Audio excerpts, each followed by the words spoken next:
बुजुर्ग कहते थे कि यहाँ पे 15 या 20 फुट पानी चल रहा था, लेकिन माँ के आशीर्वाद से एक मवेशी, एक जनहानि नहीं हुई।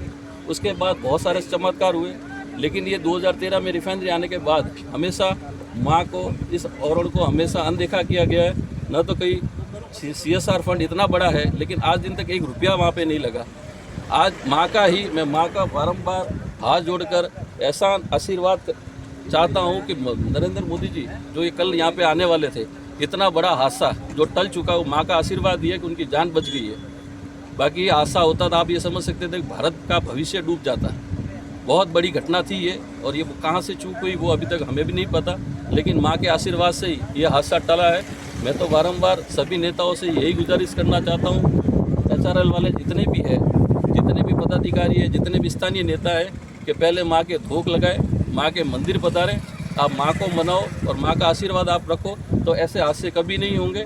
और ज़िंदगी में माँ मानते कोई लापरवाही रही है? जो हो सकती है लापरवाही, वो तब SOG और जो भी अंदर जो टीम है वो उनको पता। ये तो बड़ा मैटर है, अंदर क्या हुआ, क्या चीज़ें, वो मैं आप उसके बारे में तो नहीं बता सकता, लेकिन चूक बहुत बड़ी थी। आज भारत के प्रधानमंत्री साहब, अगर इस चूक से कल ये होता तो क्या करते, क्या होता, ये तो हम भी समझ सकते हैं, लेकिन चूक तो हुई होगी, तब इतना बड़ा हादसा हुआ। अनुमानित कितना नुकसान हुआ होगा, लेकिन अगर कल ये चीज़ हो जाती तो हम क्या करते, आज हमारा नाम क्या खराब होता। ये तो हमारे पूरे राजस्थान का नाम नहीं, पूरे भारत का नाम खराब होता है। ये चूक तो बहुत बड़ी चूक है, कोई छोटी चूक तो है नहीं। तो कितना पुराना इतिहास है इस मंदिर का? आप बड़े हुए तो क्या क्या सुना है इस मंदिर? मेरी एज 43 है, और ये मंदिर तो हम लोग पिछले हमारे बुजुर्गों से सुन रहे 600 वर्ष से अधिक पुराना है। 600 वर्ष से यहाँ पे नमक उत्पादन का कार्य चल रहा है। उसके बाद अंग्रेज भी आए, मुगल भी आए, लेकिन इस धरती को लोग बंजर बोलते हैं, काला पानी की सजा बोलते हैं, लेकिन कहा जाता है कि खुदाई में ये प्रतिमाएं निकली थी माता जी की। हाँ, ये हमारे जौनजो जी चौहान है, जिनको माँ सपने में आए, वो मेवाड़ से थे, बिलोंग करते थे, तो उनको सपने में आए कि यहाँ पे मैं हूँ, और यहाँ से जब उन्होंने खुदाई की तब वो प्रकट हुए।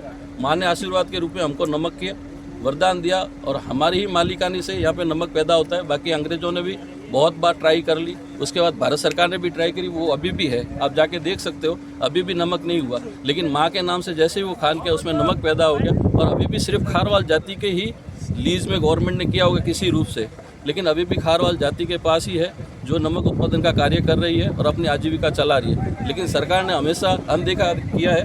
ये वो हमारे साथ तो पूर्ण तरह से हमारे साथ तो एक विश्वासघात भी है। भारत के विकास के लिए हमने इतनी बड़ी रिफाइनरी, हमारी ज़मीन पे 600 साल उसके साथ इमोशन जुड़े हुए हैं हमारे। लोग अगर घर में 5 साल रहते हैं तो वो आदमी ये सोचता है कि मेरा घर हर कोने को जानते हैं, लेकिन 600 साल से हमारे सारे पूर्वज, जो हमारी कितनी पीढ़ियाँ निकल गई होगी, उन्होंने किस तरह से इसको खींचा होगा। हमारे दादा परदादा यहाँ पैदल घूम रहे होंगे, लेकिन किस तरह से वो रास्ते हम भूल सकते हैं। लेकिन हमारी कोई भावनाओं का कभी किसी ने कदर नहीं किया ना। तो कभी बीजेपी के नेताओं से यार भजन लाल जी से मिलने की कोशिश नहीं करी? भजन लाल जी से हमारे इतने ज्ञापन गए हुए हैं, भजन लाल जी से मिलने की काफ़ी बार प्रयास हुआ, लेकिन स्थानीय विधायक जो अरुण जी है उन्होंने प्रयास भी किया, तो कुछ शर्तों पर इस तरह से हमको किया कि जो हमारी ये जो 198 खाने की जो खोदने की जो पैसा है वो पर्याप्त नहीं है, और गवर्नमेंट हमेशा हमको वहीं आके घुमा के लटका देती है। तो कल अमराराम जी जो पूर्व मंत्री है यहाँ के, वो कह रहे थे कि 196 जो खाने हैं, 196 शायद 198, हाँ 198 हो सकता है। तो उन्होंने कहा था कि हम मांग करते हैं कि सरकार ये खुदाई करके दे यहाँ के लोगों को, ताकि व्यापार जो भी इनसे छीना गया है तो वो व्यापार इनको वापस ये बातें सर 2013 से चल रही है। जब रिफाइनरी लगनी थी तब भी वो गोल मटोड़ आपका काम अभी हो जाएगा। अब 2013 से अब 2026 चल रहा है, आप भी समझ लो कितना समय बीत गया। सरकार खाली यही समझती है, MLA आगे मंत्री तक ना जाए, मंत्री आगे CM तक ये बात ना पहुँचे सब कुछ यहाँ अच्छा चल रहा है, और CM वहाँ PM तक नहीं जा रहे भाई मेरे यहाँ पे अच्छा चल रहा है। लेकिन स्थानीय आप भी देख रहे हो कितने खार वाले जिनको यहाँ पे मिला रोजगार।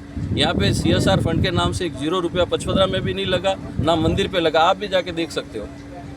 तो ये तो हमारे साथ देखी नहीं अनदेखी और अत्याचार भी है एक तरह से। हम तो प्रधानमंत्री जी के पास हमारी अगर बात पहुँची तो मुझे तो विश्वास है कि वो 100% काम होगा।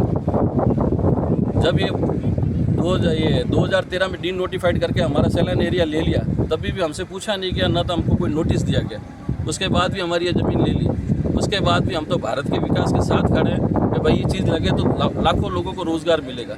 आज यहाँ रोज़गार टेक्सटाइल वहाँ पे है, लेकिन उससे पहले भी यहाँ ही रोज़गार था।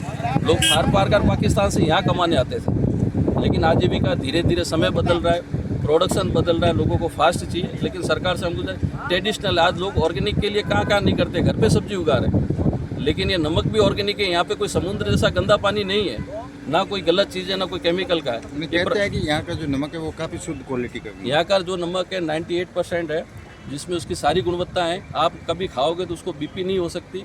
लगभग हमारे किसी बुजुर्गों को ये कोई प्रॉब्लम नहीं हुई। और आसपास के क्षेत्र पहले कहाँ टाटा था ही नहीं पहले। यहाँ से तो सारा नमक विदेश भी जाता था। रानी एलिजाबेथ हमारा नमक खाती थी। अब उसके बाद जैसे जैसे समय परिवर्तन हुआ, लोग अब घर पे इतना नहीं समझते। लेकिन ऑर्गेनिक किसी को नमक खाना चाहिए तो पचपदरा सामरा का ही नमक खाना चाहिए, जो 1 साल में पकता है। समुद्र का झाग है वो 10 मिनट में